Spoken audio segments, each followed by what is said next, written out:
محترم سامعین اکرام، مدینہ منورہ میں یزید کی بیعت کی طرف دعوت دینے کے لیے مسلم بن عقبہ مضی آیا اور لوگوں سے کہا کہ تمام لوگ صحیح اور غلط ہر حکم میں یزید کے غلام ہیں۔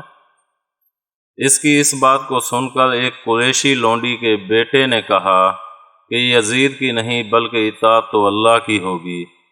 ابن زیاد نے اس قریشی کو قتل کرا دیا۔ اس شہید کی ماں نے قسم کھائی کہ مسلم بن عقبہ پر اگر مجھے قدرت حاصل ہوگی، خواہ اس کی زندگی میں یا موت کے بعد، بہرحال میں اس کو آگ میں جلاؤں گی۔ مسلم جب مدینہ سے باہر نکلا تو شدید بیمار پڑ گیا، یہاں تک کہ راستے ہی میں مر گیا اور دفن کر دیا گیا۔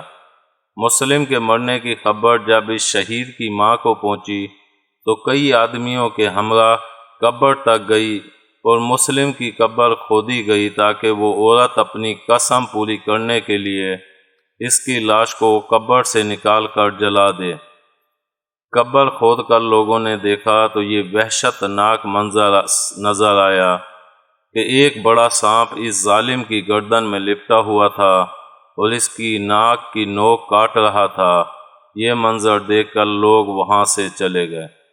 امید ہے آپ کو ہماری یہ ویڈیو پسند آئی ہوگی۔ پسند آنے کی صورت میں لائک کریں، کمنٹ کریں اور شیئر کرنا مت بھولیں۔ ملتے ہیں اگلی ویڈیو تک۔ اللہ حافظ۔